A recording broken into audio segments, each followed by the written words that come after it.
What's up, everybody? TJ and Carrie here with Muscle Growth Mindset.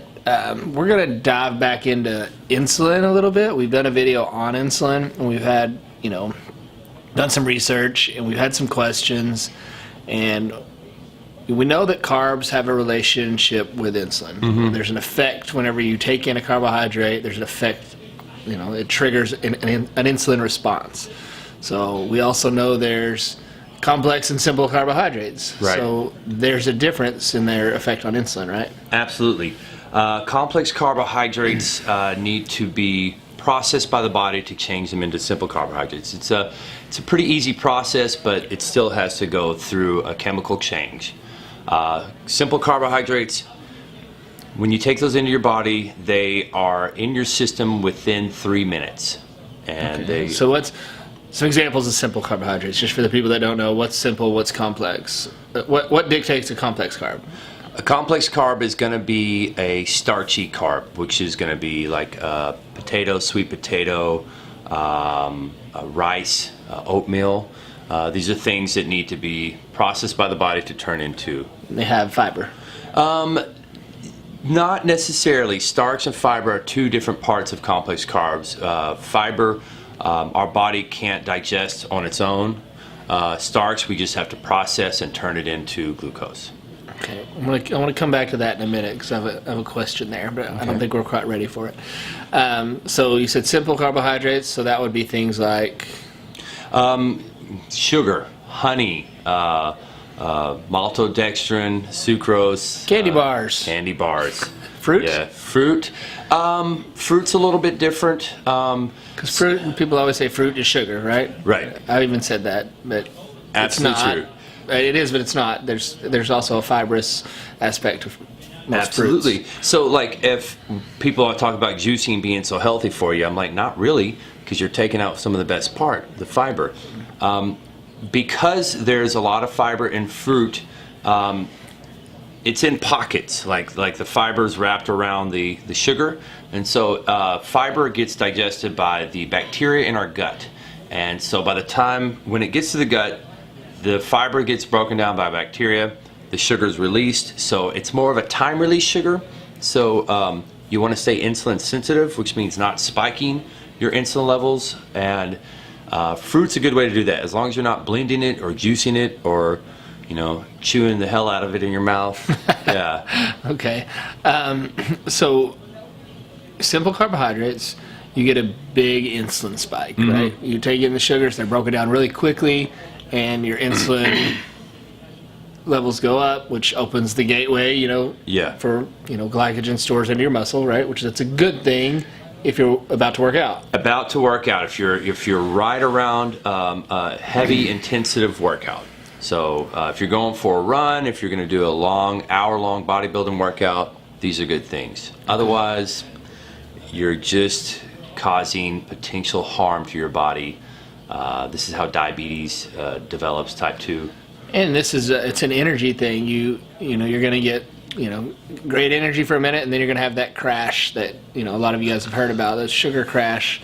So good for some quick energy, but then when it's over, you're smoked. So yeah. That's why it's good.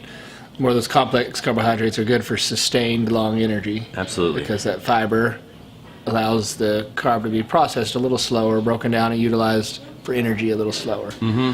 So how does that work with insulin? So do these carbs not have the same insulin response as simple carbs? So because simple carbs, when you get those in your system, you're basically just dosing at a high level instantaneously within 3 minutes. So your insulin goes like this and then like this. With complex carbs, because they have to be processed and they can't be processed all at once, and a lot of complex carbs also contain fiber, which does the same thing, slows it down. Once it hits your gut, then it can open up the pockets where it has the starchy carbs and then process those. So it's more of a time release. Okay. So think of complex carbs as time release carbs, which instead of spiking up, they kind of bring it up to this level and keep it on a steady pace to where your body isn't overloaded with insulin, stays insulin sensitive instead of insulin resistant. So this is a good thing for the most part. This Yes. is where you want to be. This is where you can have sustained energy. You're not going to have the peaks and valleys of having a lot of energy and then crashing, a lot of energy then crashing. You're going to have sustained energy. Your muscles are going to stay, glycogen. Glycogen heavy. Yeah, loaded, and it'll be a little slower process. So, would that be bad to do these complex carbs pre and post workout? No, if you are in a well-fed state, complex carbs, like an hour or two before the workout, it's probably all you need. Power lifters don't tend to take in sugar before the workout. They eat sugar, but mostly because powerlifters don't care about body composition. But they don't plan to have sugar right around their workout. Okay. But for a bodybuilder, it may be beneficial. Absolutely. And we discussed this before. For a bodybuilder, because you're going to have an intense workout, it's really important, but also because of a depleted state. A bodybuilder generally is going to be working from a caloric deficit. Their muscles are going to be right around the glycogen depletion point. So boosting with simple carbs is a better way than more efficient for a bodybuilder than doing just complex carbs.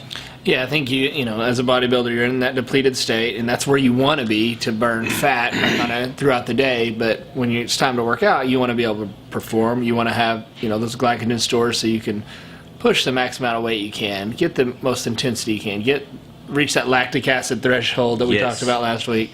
And in order to do that, you need glycogen. In order to get glycogen, you need glucose or some type of simple carbohydrate that's going to hit fast.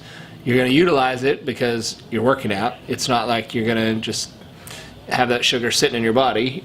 So you take it in, you use it, it's gone, and then you're kind of back to a depleted state by the time the whole process of your pre-workout, you work out, your post-workout. By the time that's finished, you can utilize those simple carbs, get a benefit out of it, get that insulin spike, get the energy for your workout, and then be back to a depleted body fat burning state afterwards. Absolutely. And it ties in with the last two videos we've talked about, the cortisol. The way to prevent cortisol spikes is by keeping a little bit of glycogen sip-on water with some sort of simple carbohydrate, and water, which keeps the lactic acid being produced. So yeah, because your cortisol levels, really for any aspect of competitive training, whether it's powerlifting, bodybuilding, you're taxing your body. With bodybuilding, you're stressed, physically, mentally, emotionally. So you have to battle those cortisol levels. So I think it's really important to, be able to control them when you can. And one way to do that is the carbs during your workout. Yep. Yeah. So basically, it's good to have a plan. If you've got a plan for how you eat, you want to plan your carbohydrates around your day. Right. So what's our verdict here? Like, you want simple carbs over complex carbs at this time, simple carbs at this time. What's our recommendation? Simple carbs only around the workout.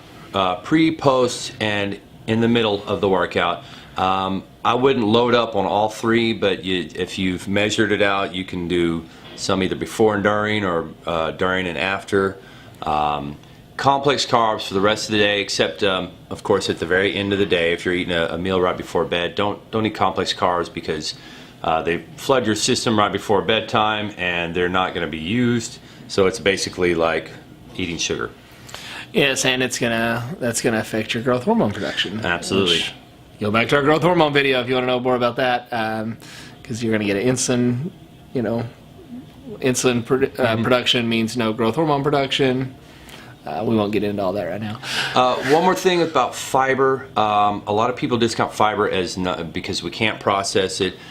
You've got a partial understanding. We can't process it by the body naturally, so doesn't mean it means it's no calories. It's not true, actually. The fiber is processed by the bacteria in our gut, and it turns it into short-chain fatty acids. So fibrous carbs aren't treated like carbs by our body, because we cannot get a carbohydrate out of them. They do produce fatty acids, so it turns into fat in the gut, very healthy fats that do a lot of different things that We're still trying to figure out, the microbiome scientists are trying to figure out what all they do for us, but it does turn into calories, just in a different way. Okay, and those, the fiber, it is a calorie. It does, so the net carb thing that people are on this kick, they have been for a couple of years. Oh, I only had 50 net carbs. It's still, maybe it doesn't break down like a regular carbohydrate, but it still is calories. Your body is still utilizing it, so they count. So don't think you get a freebie there. It's not necessarily a free pass. But most of the time, fibers, carbs are some of the best thing you can put in your body. Yeah. So keep doing it. Yeah. Yeah. Okay. Yeah. Well, insulin, fiber, there is a relationship. Insulin, simple carbs, there is a relationship. Complex carbs. Hopefully this clears up a little bit of it. I know we're just scratching the surface. If you guys want to know more, if you have questions, let us know and we can dive a little more in depth. But for now, that gives you a basic understanding. Yep. So until next time. Don't forget rule number 1. We'll see you later.